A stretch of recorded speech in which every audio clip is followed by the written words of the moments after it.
안녕하세요, 여러분. 오늘은 2026년부터 새롭게 개편되는 대한민국 노인 복지 정책에 대해 자세히 알아보겠습니다. 우리나라가 지난해 12월 초고령 사회에 진입했다는 사실 알고 계시죠? 65세 이상 인구가 전체 인구의 20%를 넘어선 겁니다. 이제 대한민국은 본격적인 초고령 사회로 접어들었고, 정부도 이에 대응하기 위해 2026년부터 노인 복지 정책을 대대적으로 개편합니다. 오늘은 크게 5가지 분야로 나눠서 살펴보겠습니다. 소득 지원, 건강과 돌봄, 일자리, 그리고 가장 핵심인 통합 돌봄 정책까지. 여러분의 노후와 직결되는 내용이니 끝까지 집중해주세요. 그럼 시작하겠습니다.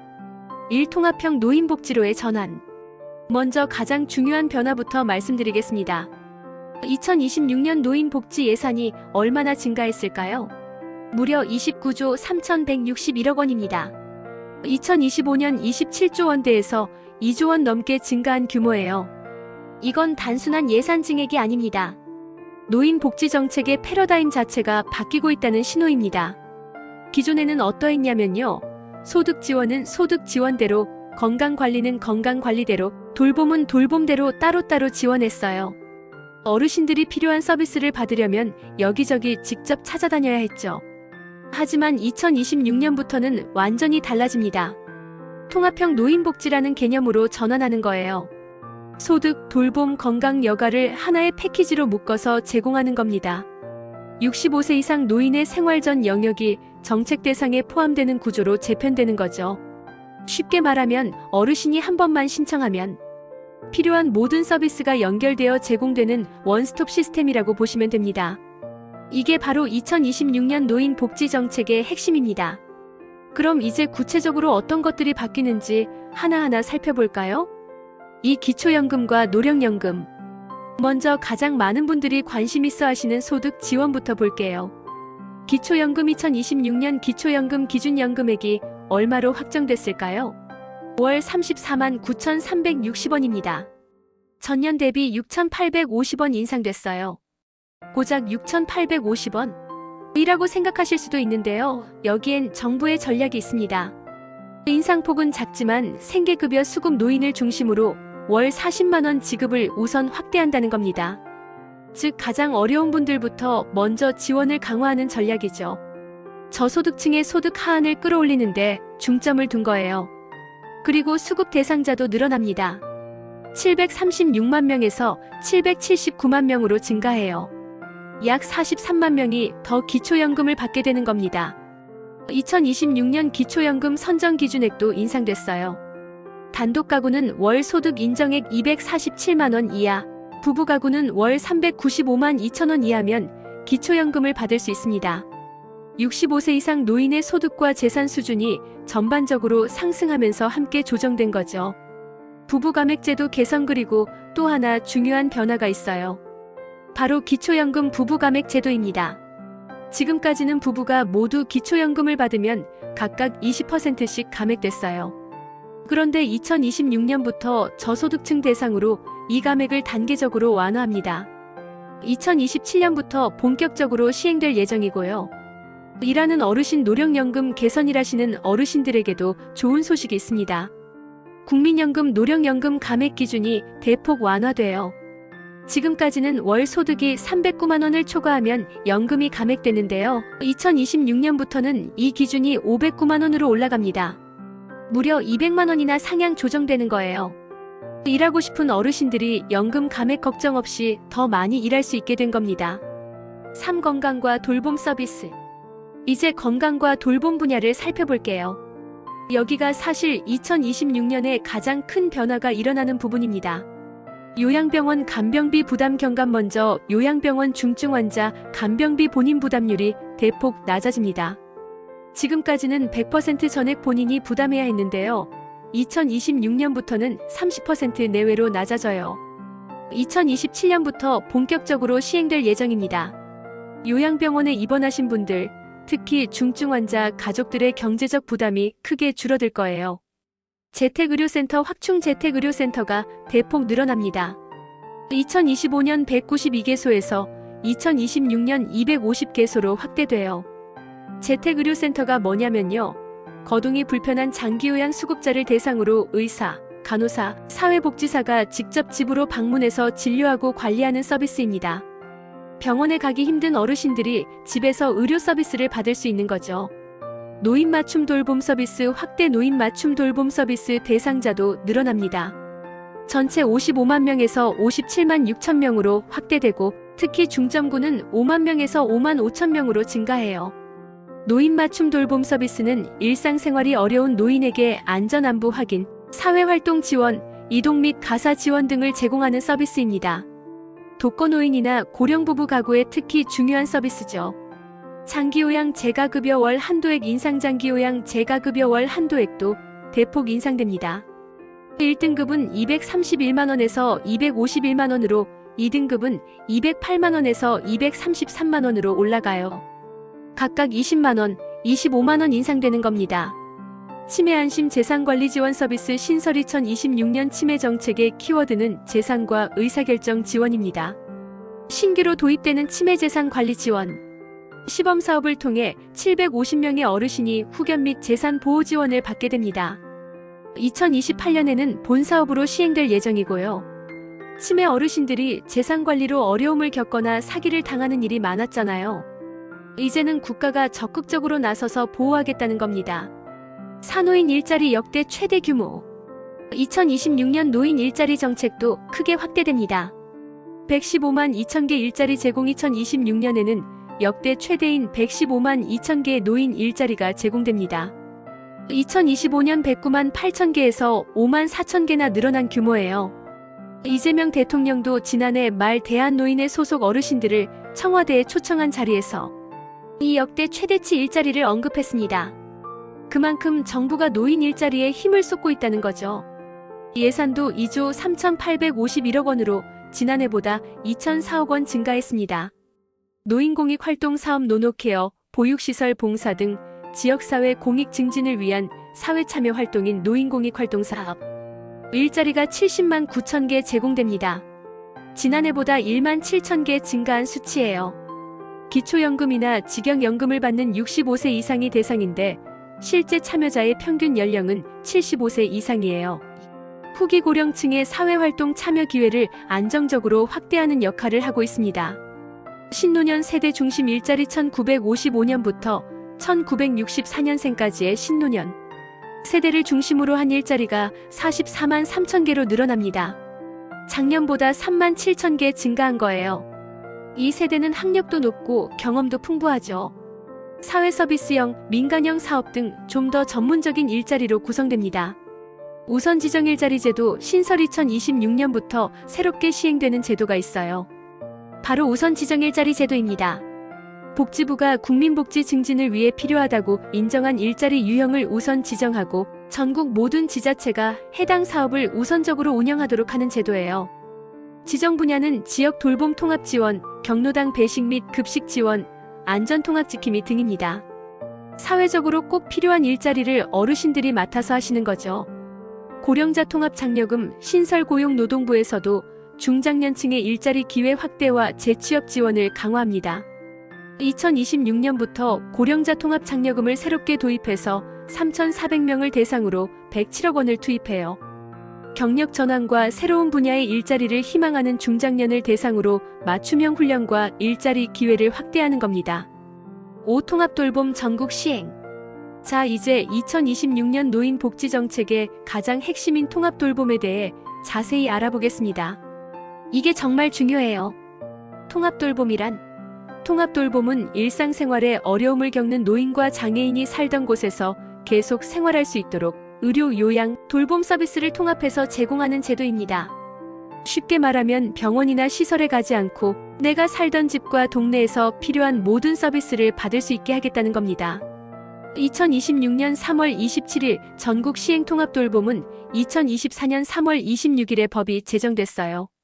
정식 명칭은 의료요양 등 지역 돌봄의 통합지원에 관한 법률, 약칭으로 돌봄통합지원법이라고 부릅니다. 그리고 2026년 3월 27일부터 전국적으로 본격 시행됩니다.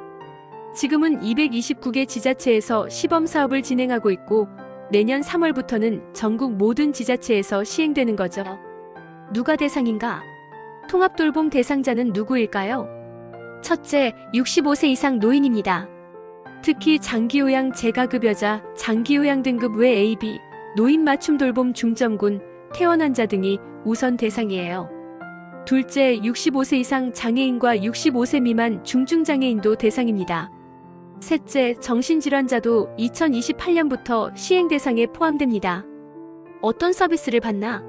통합돌봄에서는 크게 5가지 영역의 서비스를 제공합니다. 첫째, 보건의료 서비스예요. 방문진료, 방문간호, 재활서비스, 호스피스 서비스, 방문 구강관리, 방문 복약지도 등이 포함됩니다. 둘째, 건강관리 서비스입니다. 보건소의 노쇠 예방 프로그램, 만성질환 관리 등이 제공돼요.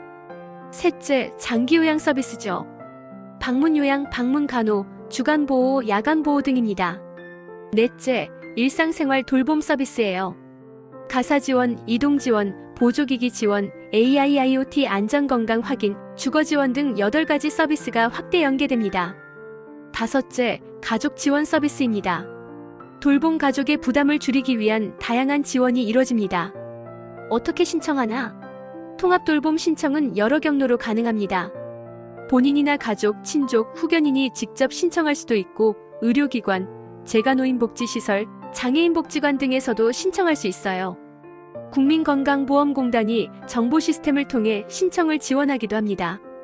그리고 중요한 건 장기요양이나 활동지원 등 기존 급여가 기각된 사람, 위기 상황으로 지원이 시급한 사람 등은 공무원이 직권으로 신청할 수 있다는 겁니다. 사각지대를 없애기 위한 장치죠. 어떤 절차를 거치나? 신청하면 어떻게 되냐면요. 첫째, 시장 군수구청장이 대상자의 의료 필요도와 일상생활 요양돌봄 필요도를 종합적으로 판단합니다. 이 조사 업무는 국민건강보험공단이나 국민연금공단에 위탁될 수 있어요.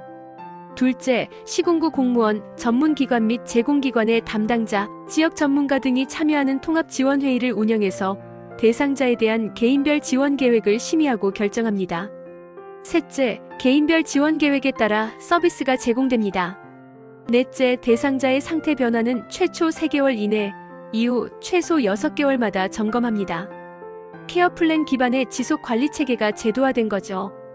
통합돌봄 정보 시스템 구축 통합 지원 정보 시스템을 구축해서 대상자 발굴, 서비스 이용 이력, 급여 신청 및 조사 정보, 퇴원 퇴소 정보 등을 통합 관리합니다.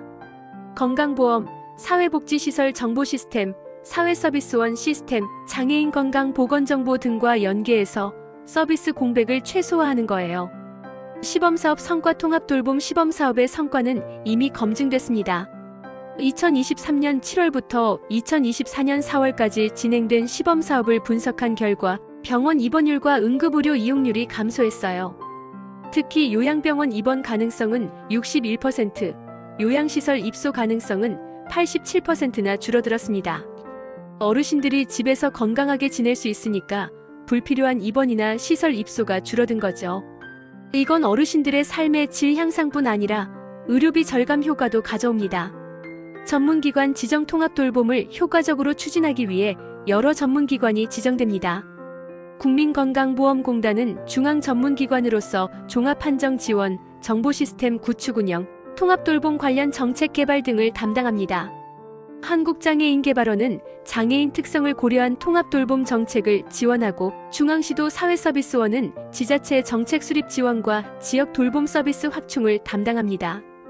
2026년 예산 복지부의 2026년 예산은 올해보다 12조 원, 9.6% 늘어난 137조 4,949억 원으로 확정됐습니다. 이 가운데 의료요양돌봄 통합지원 예산도 증가했어요. 국회는 지자체 통합돌봄 서비스 지원 예산을 모든 지자체로 확대하는 데 91억 원을 추가 반영했고 관련 시스템 구축을 위해 45억 7천만 원을 증액했습니다. 6지역별 차이와 주의사항. 한 가지 주의할 점이 있습니다. 노인 복지의 상당수 혜택이 지자체 재량에 따라 달라진다는 겁니다. 대중교통 지원 대중교통이나 교통비 지원은 전국 공통제도가 아니라 지자체 주도로 확대되고 있어요. 예를 들어 인천시는 75세 이상 시내버스 무료제를 시행하고 있지만 모든 지역이 그런 건 아니에요. 실제 혜택은 거주 지역 정책을 직접 확인해야 합니다. 주거 지원 고령자 맞춤 장기 임대주택이 점차 늘고 있고 임대료를 시세의 약 95% 이하로 제한하면서 식사 돌봄, 생활 지원 서비스를 결합한 형태가 확산되고 있습니다. 하지만 이것도 지역마다 다를 수 있어요. 평생교육 기초생활수급자 및 차상위계층 고령자를 대상으로 2025년에 도입한 노인 전용 평생교육 바우처연 35만원, 연 8,000명 대상은 2026년에도 유지 확대될 가능성이 큽니다.